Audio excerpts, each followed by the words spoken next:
नमस्कार दोस्तों, आप सभी का स्वागत है आपके अपने चैनल जीके स्टडी सेंटर में। दोस्तों, जैसा कि आप सभी को मालूम होगा, खान सर द्वारा बीपीएससी प्रीलिम्स टेस्ट सीरीज चलाया जा रहा है। ठीक है, तो दोस्तों अभी तक हमने 3 टेस्ट सीरीज हमने देख लिया है, मतलब क्वेश्चन आंसर कर लिया है। आज मैं इस वीडियो में आप सभी को टेस्ट सीरीज 4 नंबर जो टेस्ट है, ठीक है, उसको मैं क्वेश्चन आंसर करूँगा और आप सभी को मैं बताना चाहता हूँ कि आप लोग दोस्तों इस सारे प्रैक्टिस सेट को, यूँ कहे तो टेस्ट सीरीज को आप लोग पूरे ध्यान से क्वेश्चन आंसर कीजिए। ठीक है, इससे क्या होगा कि आप लोग का प्रैक्टिस होगा और आप लोग को पता चलेगा कि हम कितना पढ़े हैं। ठीक, और आने वाले जो एग्ज़ाम होने वाला है आप लोग का सितंबर में, उसका आप लोग का इस प्रीलिम्स टेस्ट सीरीज हो रही है, इससे आप सभी को बहुत सारे अनुभव होगा, ताकि जो आ रहा है एग्ज़ाम सितंबर में वो आप लोग आसानी से देख सको। ठीक है, तो चलिए दोस्तों, ज़्यादा बात ना करते हुए बढ़ते हैं प्रश्नों की ओर। चलिए, प्रश्न है दोस्तों, ये हिंदी मीडियम वाले के लिए है।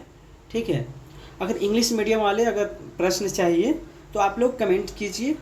ठीक, मैं टेस्ट का वो पीडीएफ डाल दूंगा। ठीक है, आप लोग वहाँ से डाउनलोड करके पढ़ सकते हैं। बाकी हिंदी मीडियम वाले आप लोग भी पीडीएफ डाउनलोड कर सकते हैं, बट आप लोग वीडियो भी देखिए। ठीक है, चलिए दोस्तों, प्रश्न पहला नंबर प्रश्न है, सिंधु घाटी सभ्यता के संबंध में निम्नलिखित कथनों पर विचार कीजिए। तो पहला है, कथन 1 है, और दोस्तों मैं आप लोगों को एक ज़रूरी बात बताना चाहता हूँ कि दोस्तों जैसे कि यहाँ पे प्रश्न कह रहा है कि सिंधु घाटी सभ्यता के संबंध में निम्नलिखित कथनों पर विचार कीजिए। अगर ऐसा जब भी सवाल है, मैं अपने बारे में बताना चाह रहा हूँ कि इस वीडियो में जो भी ऐसा प्रश्न है मैं उसको पहले राइट आंसर बता दूंगा। ठीक है, उसके बाद उस कथन पे विचार करेंगे। हम सभी कथन को पढ़ने की कोशिश नहीं करेंगे क्योंकि इससे थोड़ा ज़्यादा टाइम लगेगा। ठीक है, तो आप लोग को क्वेश्चन और सही आंसर जानने का ज़रूरत है, तो मैं वही बात बताऊंगा। ठीक है, चलिए दोस्तों, तो अभी ये छोटा है, छोटा है, कथन छोटा है और 2 ही है, तो इसको हम लोग पढ़ लेते हैं। हाँ, तो दोस्तों क्या है कि कथन 1 में कहा गया है, एएसआई प्रमुख जॉन मार्शल ने 1921 में हड़प्पा सभ्यता की औपचारिक घोषणा प्रकाशित की। 2 में है, आरडी बनर्जी को मोहनजोदड़ो में उनके कार्य के लिए भारतीय पुरातत्व के जनक की उपाधि दी गई। अब कह रहा है कि उपयुक्त कथनों में से कौन सा या कौन से सही हैं। ठीक है, तो इसका जो राइट आंसर होगा दोस्तों, ना तो 1 सही है और ना ही 2 सही है, यानी दोनों गलत है। अगला प्रश्न है, प्रश्न नंबर 2 देखेंगे, ऋग्वेद के किस मंडल में 10 राजाओं का युद्ध का उल्लेख है जो राबी, यानी जिसको बोलते हैं परुष्णी, नदी के जल विभाजन को लेकर हुआ था। तो चलिए ऑप्शन देखते हैं इसका। ऑप्शन 1 है प्रथम मंडल, ऑप्शन 2 है चौथा मंडल, ऑप्शन ए में है प्रथम मंडल, ठीक है, बी में है चौथा मंडल, 3 में है 7वें मंडल, डी में है 10वें मंडल। तो दोस्तों इसका जो राइट आंसर होगा ऑप्शन सी, 7वें मंडल। ठीक है, अगला प्रश्न है, प्रश्न नंबर 3 देखेंगे। 3 नंबर प्रश्न है, अशोक का द्विभाषी ग्रीक आरामाइक शिलालेख किस स्थान से प्राप्त हुआ था। ठीक है, फिर से पढ़ लेते हैं प्रश्न को। अशोक का द्विभाषी ग्रीक आरामाइक शिलालेख किस स्थान से प्राप्त हुआ था। ऑप्शन ए है लघमान, ऑप्शन बी है पुल ए दारुंता, ऑप्शन सी है शर ए कुन्ना, ऑप्शन डी है बगराम। तो दोस्तों इसका जो सही जवाब होगा वो होगा ऑप्शन सी, शर ए कुन्ना। प्रश्न नंबर 4 देखेंगे, निम्नलिखित में से किस जैन ग्रंथ में चंद्रगुप्त मौर्य की जैन धर्म में परिवर्तन का उल्लेख मिलता है। ऑप्शन ए है उत्तराध्यायन सूत्र, ऑप्शन बी है भगवती सूत्र, ऑप्शन सी है तथावर्त सूत्र, ऑप्शन डी है परिशिष्ट प्रवरण। तो दोस्तों इसका जो राइट आंसर होगा ऑप्शन डी होगा, परिशिष्ट प्रवरण। ठीक है, 5 नंबर प्रश्न है,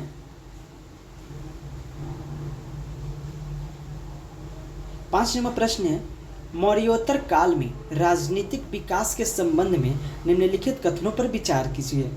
कथन 1 है, रुद्रदमन प्रथम का जूनागढ़ शिलालेख प्रारंभिक भारत का शुद्ध संस्कृत में लिखा गया सबसे प्राचीन शिलालेख माना जाता है। ठीक है, क्या कह रहा है कि रुद्रदमन प्रथम का जूनागढ़ शिलालेख प्रारंभिक भारत का शुद्ध संस्कृत में लिखा गया सबसे प्राचीन शिलालेख माना जाता है। 2 में है, कुषाण राजाओं का पूरे साम्राज्य पर प्रत्यक्ष और पूर्ण नियंत्रण था। ठीक है, तो इसका राइट आंसर देखते हैं क्या होगा। नीचे कह रहा है कि उपयुक्त कथनों में से कौन सा या कौन से कथन गलत है, गलत के बारे में पूछ रहा है। तो चलिए, तो दोस्तों इसका जो राइट आंसर होगा इसका ऑप्शन बी, केवल 2। 1 नंबर सही है, 2 नंबर ये राइट है और ये रॉन्ग है। ठीक है, चलिए अगला प्रश्न है, प्रश्न, दिग्विजय अभियान के दौरान उत्तरी राज्यों को अपने राज्य में मिलाने की नीति के लिए कौन सा शब्द प्रयुक्त हुआ है। ठीक है, ऑप्शन ए है धर्म विजय, ऑप्शन बी है राज प्रसभोधरण। ठीक है, राज प्रसभोधरण। ठीक है, आप ऐसे पढ़ सकते हो। ऑप्शन सी है आर्यावर्त संग्रह, ऑप्शन डी है सामंतकरण। तो दोस्तों इसका जो राइट आंसर होगा वो होगा ऑप्शन बी। ठीक है, राइट आंसर क्या होगा, ऑप्शन बी। अगला प्रश्न है, प्रश्न नंबर 7 देखेंगे, निम्नलिखित में से कौन सा शिलालेख 7वीं शताब्दी ईस्वी के दौरान शास्त्रीय रागों में प्रयुक्त संयुक्त स्वरों के बारे में विस्तृत जानकारी प्रदान करता है। तो दोस्तों इसका जो सही जवाब होगा वो होगा ऑप्शन ए, कुडुमियामलाई शिलालेख। ठीक है, कुडुमियामलाई शिलालेख। अगला प्रश्न है, प्रश्न नंबर 8 देखेंगे, सूची 1 को सूची 2 से सुमेलित कीजिए। ठीक है, तो चलिए इसका पहले राइट आंसर देख लेते हैं, उसके बाद हम लोग इसका सुमेलित करेंगे। ठीक है, यानी सही मिलान करना है। सुमेलित का मतलब हुआ सही मिलान करना। ठीक है, इसका जो राइट आंसर बताया गया है, इसका राइट आंसर होगा ऑप्शन सी। ठीक है, 1 का 3, 1 का 3, 2 का, बी का 4, बी का पहले ए का 3 कर देते हैं, बी का 4, सी का 2, नहीं सॉरी सी का 1, सी का 1 और डी का 2। तो दोस्तों स्क्रीनशॉट आप लोग ले लीजिए। तो चलिए बढ़ते हैं अगला प्रश्न की ओर। अगला प्रश्न है, प्रश्न नंबर 9 नंबर प्रश्न है, संगम युग की राजनीतिक परिस्थितियों के संदर्भ में निम्नलिखित कथनों पर विचार कीजिए। तो दोस्तों मैंने आप लोगों को पहले ही बताया था कि थोड़ा हम लोग इसको छोड़कर राइट आंसर जान लेते हैं, उसके बाद उस पर विचार करेंगे। ठीक है, तो दोस्तों इसका जो सही जवाब होगा वो होगा ऑप्शन सी, केवल 2। अब 2 देखेंगे, 2 नंबर में क्या है, पांड्यों ने मदुरै को अपनी राजधानी बनाकर पशुचारण और तटीय क्षेत्रों पर शासन किया। ठीक है, यही कथन सत्य है, बाकी सब गलत है। चलिए प्रश्न नंबर 10 है, निम्नलिखित दिल्ली सुल्तानों में से किसे भू राजस्व निर्धारण के आधार के रूप में भूमि मापन की शुरुआत करने का श्रेय दिया जाता है। ठीक है, ऑप्शन है बहलोल लोदी, ऑप्शन 2 में है अलाउद्दीन खिलजी, ऑप्शन 3 में है गयासुद्दीन तुगलक, ऑप्शन 4 में है फिरोज शाह तुगलक। अब कह रहा है कि नीचे दिए गए कूटों का प्रयोग करके सही उत्तर चुनिए। तो दोस्तों इसका जो राइट आंसर होगा ऑप्शन बी होगा, केवल 2 और 3। तो अब हम 2 और 3 देख लेते हैं। 2 में है कि अलाउद्दीन खिलजी और 3 में क्या है, गयासुद्दीन तुगलक। चलिए 4 नंबर प्रश्न है, 11 नंबर प्रश्न है, मलिक मोहम्मद जायसी की पद्मावत जो हिंदी साहित्य की सबसे बेहतरीन कृतियों में से एक है, किसके शासनकाल में पूरी हुई। ऑप्शन ए है अलाउद्दीन खिलजी, ऑप्शन बी है बाबर, ऑप्शन सी है हुमायूं, ऑप्शन डी है शेर शाह सूरी। तो दोस्तों इस प्रश्न का राइट आंसर होगा ऑप्शन डी, शेर शाह सूरी। अगला प्रश्न, प्रश्न नंबर 12 नंबर प्रश्न है, कौन सा भक्ति मार्ग ईश्वर के प्रति पूर्ण समर्पण पर बल देता था और शूद्रों और दलितों सहित सभी के लिए सुलभ माना जाता था? ऑप्शन ए है ज्ञान योग, ऑप्शन बी है कर्म मार्ग, ऑप्शन सी है प्रपत्ति मार्ग, ऑप्शन डी है राजयोग। दोस्तों इस प्रश्न का राइट आंसर होगा ऑप्शन सी, प्रपत्ति मार्ग। प्रश्न नंबर 13 है, अपनी जटिल वास्तुकला और मूर्तिकला के लिए प्रसिद्ध खजुराहो मंदिर किस राजवंश द्वारा निर्मित किए गए थे? ऑप्शन ए है पूर्वी गंगा राजवंश, ऑप्शन बी है चंदेल शासक, ऑप्शन सी है पाल शासक, ऑप्शन डी है गुप्त शासक। तो दोस्तों इस प्रश्न का राइट आंसर होगा ऑप्शन बी, चंदेल शासक। प्रश्न नंबर 14 है, मध्यकालीन भारत में निम्नलिखित में से किस साम्राज्य ने महिलाओं को राजकीय सेवा में नियुक्त किया था? ऑप्शन ए है चोल साम्राज्य, ऑप्शन बी है विजयनगर साम्राज्य, ऑप्शन सी है मैसूर वडेयार, ऑप्शन डी है मराठा साम्राज्य। तो इसका जो सही जवाब होगा ऑप्शन बी होगा, विजयनगर साम्राज्य। ठीक है। अगला प्रश्न है प्रश्न नंबर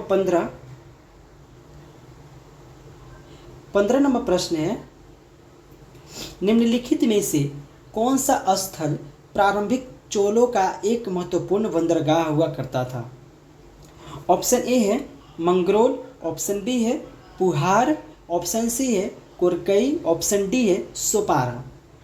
तो दोस्तों इस प्रश्न का जो सही जवाब होगा वो होगा ऑप्शन बी, पुहार। ठीक है दोस्तों, आप लोग प्लीज़ सारे प्रश्न को नोट कर करके आप लोग रिपीट कर करके इसको प्रैक्टिस करते रहिए, इससे और आप लोग को लाभ मिलेगा। ठीक है, और आप लोग इतना कोशिश कीजिए कि मैं जितना भी प्रैक्टिस टेस्ट सीरीज अपने यूट्यूब चैनल पर अपलोड कर रहा हूँ, आप लोग पूरा प्रयास कीजिए कि सारे टेस्ट सीरीज को देख लें, ध्यान से पढ़ लें। ठीक है, चलिए प्रश्न नंबर 16 देखेंगे।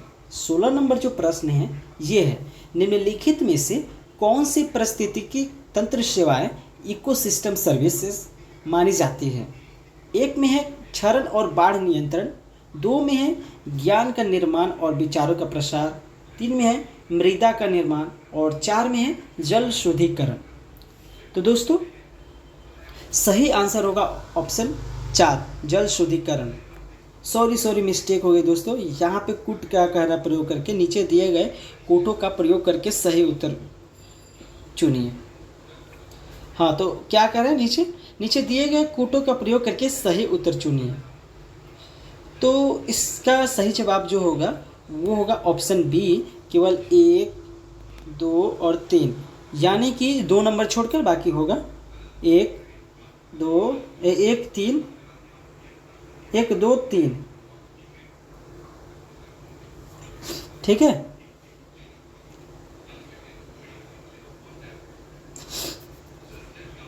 क्या है इसका राइट आंसर? इसका राइट आंसर ऑप्शन डी होगा।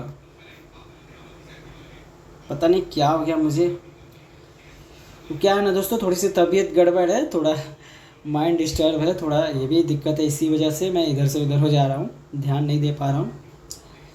बात ये है कि स्क्रीन पे जो मैं देख रहा हूँ ना, देखा नहीं जा रहा है, आँख से थोड़ा सा प्रॉब्लम है अब भी। चलिए दोस्तों फिर भी हाँ, इसका जो राइट आंसर होगा ऑप्शन कितना होगा? ऑप्शन डी होगा। ठीक है, 1, 2, 3, 4। अगला जो प्रश्न है प्रश्न नंबर 17 देखेंगे।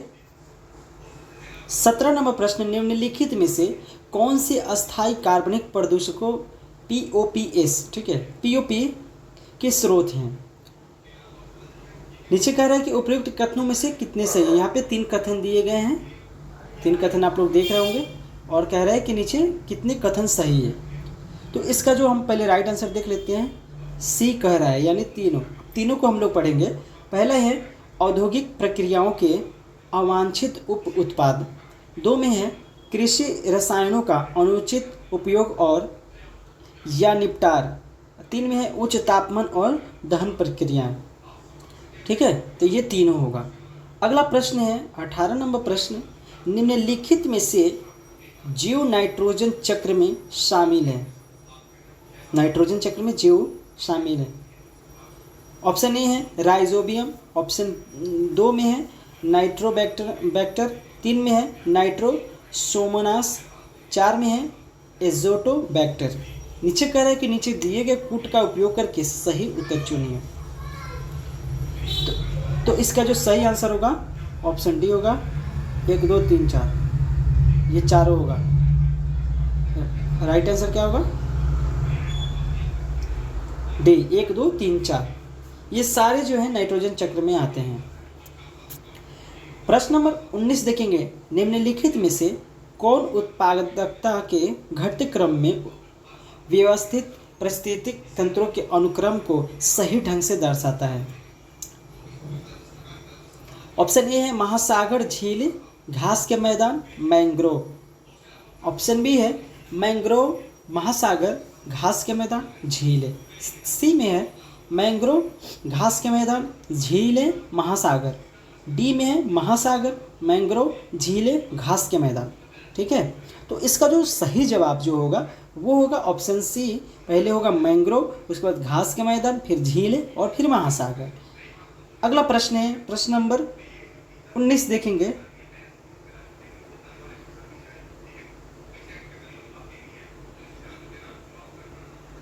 उन्नीस नंबर प्रश्न है, ये 19 तो हो गया। 20 नंबर देखेंगे।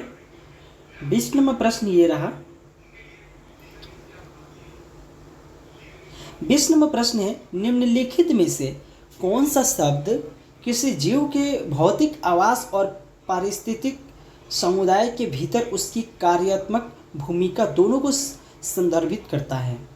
ए में है इकोटोन, बी में है पारिस्थितिक निकेत, ऑप्शन सी में है आवास, ऑप्शन डी में है होम रेंज। इसका जो सही जवाब होगा वो होगा ऑप्शन बी, पारिस्थितिक निकेत। ठीक है, पारिस्थितिक निकेत होगा। चलिए 21 नंबर प्रश्न है, निम्नलिखित कथनों पर विचार कीजिए। ठीक है, तो कथन ये एक है, वर्ष भर वर्षा होती है जिसमें जून, जुलाई और अगस्त में अधिकतम वर्षा होती है। 2 में कह रहा है कि इस जलवायु में गर्म आर्द्र ग्रीष्मकाल और ठंडे शुष्क सर्दियाँ होती हैं। 3 में है यह जलवायु प्रकार गीले या दलदली चावल की खेती के लिए सबसे उपयुक्त है। नीचे कह रहा है कि उपयुक्त विशेषताएं हैं, निम्नलिखित में से किस जलवायु की विशिष्ट विशेषताएं हैं? तो ये जो है उष्ण शीतोष्ण पूर्वी सीमांत, ये जो है इसका ये तीनों बताया गया है। ठीक है, इसी के बारे में बताया गया है। चलिए अगला प्रश्न हम लोग देखेंगे। 22 नंबर प्रश्न है। 22 नंबर प्रश्न है, निम्नलिखित में से कौन सा पृथ्वी के गुरुत्वाकर्षण बल के कारण नहीं होता है? क्या नदी प्रवाह, भूस्खलन, ज्वार भाटा, लहर प्रवाह? तो दोस्तों इसका जो सही जवाब होगा ऑप्शन सी होगा, ज्वार भाटा। 23 नंबर प्रश्न है, निम्नलिखित में से कौन सा कारण बताता है कि पृथ्वी की सतह के निकट की वायु भारी क्यों होती है? तो दोस्तों वायु पर कार्यरत गुरुत्वाकर्षण बल जो होता है यही बताता है। ठीक है, अगला प्रश्न 24 नंबर, निम्नलिखित में से कौन सा कारक मुख्य रूप से किसी क्षेत्र के जल निकासी स्वरूप को निर्धारित करता है? ऑप्शन है वायु दिशा, भूवैज्ञानिक कलावधि, 3 में है चट्टानों की प्रकृति, 4 में है चट्टानों की संरचना। अब कह रहे नीचे दिए गए कूटों का प्रयोग करके सही उत्तर चुनिए। तो इसका जो राइट आंसर होगा ऑप्शन बी होगा, केवल 2 3 4, 2 3 4। अगला प्रश्न है प्रश्न नंबर 25 देखेंगे। 25 नंबर प्रश्न ये रहा, अपसौर के संबंध में निम्नलिखित में से कौन सा कथन सही नहीं है? कौन सा कथन सही नहीं है, अब इसको हम पूरा पढ़ना होगा। यह वह स्थिति है जिस पर पृथ्वी सूर्य से सबसे दूर होती है। 2 में बी में बताया गया है, जुलाई के शुरुआती महीने में पृथ्वी अपसौर पर होती है जो सूर्य से 152 मिलियन किलोमीटर दूर होती है। 3 में है कि सूर्य के सबसे दूर होने के कारण पृथ्वी के तापमान में उल्लेखनीय गिरावट आती है। डी में है, सूर्य और पृथ्वी के बीच बदलती दूरी ऋतुओं का कारण नहीं बनती है। तो इसमें कथन सही नहीं है, इसका बारे में पूछ रहा है, तो ये दोस्तों बी होगा। जुलाई के शुरुआती महीने में पृथ्वी अपसौर पर होती है जो सूर्य से 152 मिलियन किलोमीटर दूर होती है। 26 नंबर प्रश्न है। 26 नंबर प्रश्न है, निम्नलिखित कथनों पर विचार कीजिए। कथन 1 में है, इनमें आमतौर पर नाइट्रोजन, फास्फोरस और ह्यूमस की कमी होती है। 2 में है, यह मिट्टी आमतौर पर कम वर्षा वाले क्षेत्रों में क्रिस्टलीय आग्नेय चट्टानों पर विकसित होती है। 3 में बारीक दाने वाली होने पर ये उपजाऊ होती है और मोटे दाने वाली होने पर इनकी उर्वरता कम होती है। नीचे करें कि उपयुक्त कथनों में निम्नलिखित में से किस प्रकार का मिट्टी का वर्णन किया जा रहा है। तो दोस्तों ये लाल और पीली मिट्टी के बारे में कहा जा रहा है, ठीक है। अगला प्रश्न नंबर 27 नंबर प्रश्न है, निम्नलिखित में से कौन सा समुद्री उभार मैरीन अपवेलिंग का सबसे अच्छा वर्णन करता है। ऑप्शन ए है, चक्रवाती गतिविधि के कारण तट से टकराने वाली तूफानी लहरें।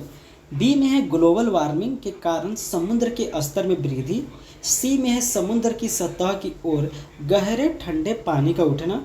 डी में है, चंद्रमा के गुरुत्वाकर्षण के कारण समुद्र का आवधिक उत्थान और पतन। तो इसका राइट आंसर होगा ऑप्शन सी, समुद्र की सतह की ओर गहरे ठंडे पानी का उठना। प्रश्न नंबर 28 है, निम्नलिखित कथनों में से विकल्प भौतिक अपक्षय होने वाले एक्सफोलिएशन की प्रक्रिया को सबसे अच्छी तरह समझाता है।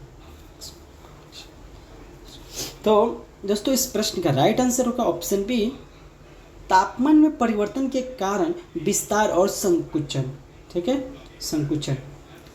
अगला प्रश्न 29 नंबर प्रश्न,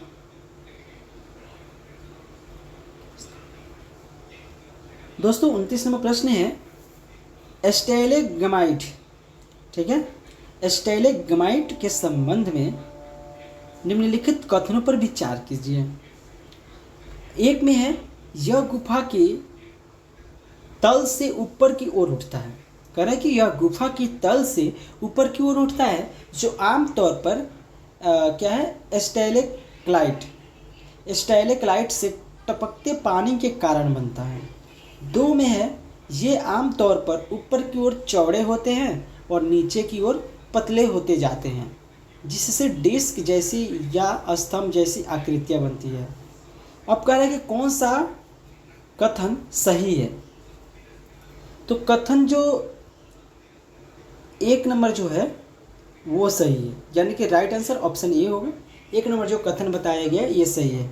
30 नंबर प्रश्न है, निम्नलिखित में से कौन सा भारत का सबसे छोटा भाषाई समूह है। भारत का सबसे छोटा भाषाई समूह कौन सा है। तो दोस्तों भारत का जो सबसे छोटा भाषाई समूह है वो है चिन्नी तिब्बती। अगला प्रश्न नंबर 31, ये रहा 31 नंबर प्रश्न। सेमी क्लस्टर्ड बस्तियों के संदर्भ में निम्नलिखित कथनों पर विचार कीजिए। कथन 1 है, इन बस्तियों में प्रभावशाली समुदाय आमतौर पर गांव की सीमा पर रहते हैं जबकि हाशिए पर रहने वाले समूह केंद्र में रहते हैं। 2 है, यह बस्तियां आमतौर पर गुजरात और राजस्थान में देखी जाती है जो सघन गांवों के विघटन के कारण बनती है। कह रहा है कि कौन सा कथन सही है।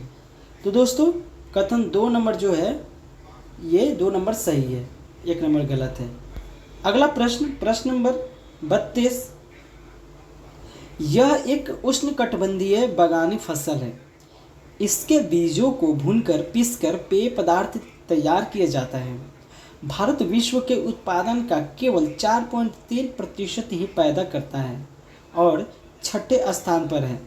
अब कह रहे हैं कि उपरोक्त वाक्यांश में निम्नलिखित में से किस प्रकार की बागानी फसल का उल्लेख किया गया है। तो दोस्तों ये कॉफ़ी के बारे में बताया गया है।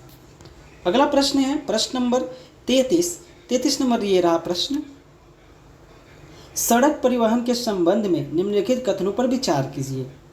एक में है 31 मार्च 2019 तक उपलब्ध आंकड़ों के अनुसार भारत का सड़क नेटवर्क लगभग 63.32 लाख किलोमीटर लंबा है। ठीक है। 2 नंबर बताया गया है, सड़क अवसंरचना विकसित करने का पहला गंभीर प्रयास 1975 में किया गया था, जब नागपुर योजना तैयार की गई थी। अब कह रहे हैं कि उपयुक्त कथनों में से कौन सा सही है। तो दोस्तों ये जो कथन बताया गया ऑप्शन डी है, ना तो एक सही है और ना ही दो सही है, यानी कि दोनों गलत है। अगला प्रश्न है प्रश्न नंबर 34, निम्नलिखित कथनों पर विचार कीजिए। 1 नंबर है, देश की कुल सड़क लंबाई में जिला सड़कों का योगदान 45% है। 2 में है, भारत में कुल सड़क लंबाई के ग्रामीण सड़कों का योगदान 50% है।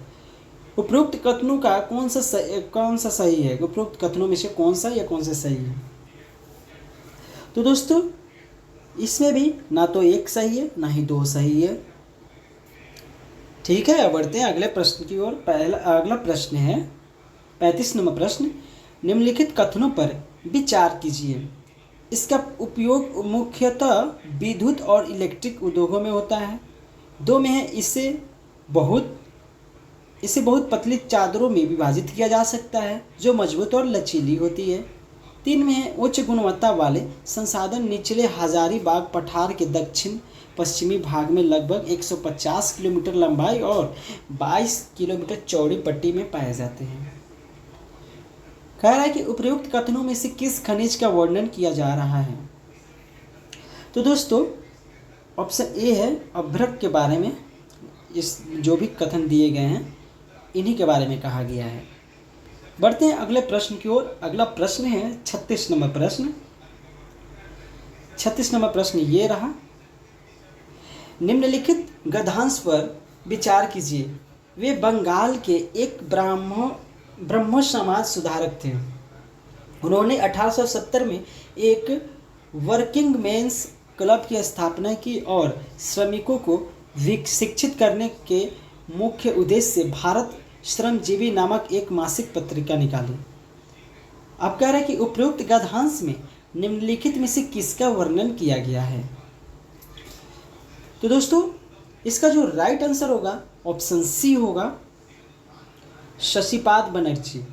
प्रश्न नंबर 37, निम्नलिखित में से किसने थानों की एक प्रणाली स्थापित की जिनमें से प्रत्येक का प्रमुख एक दरोगा और एक पुलिस अधीक्षक एसपी होता था, जो प्रत्येक जिले का मुखिया होता था। तो दोस्तों इसका राइट आंसर होगा ऑप्शन ए, लॉर्ड कॉर्नवालिस। अगला प्रश्न है प्रश्न नंबर 38, सविनय अवज्ञा आंदोलन के दौरान किस क्षेत्र में छात्रों ने विवादास्पद कनिंघम सर्कुलर के खिलाफ एक सशक्त आंदोलन का नेतृत्व किया। तो इसका जो सही जवाब होगा वो होगा ऑप्शन बी, असम। 39 नंबर प्रश्न है, 1915 में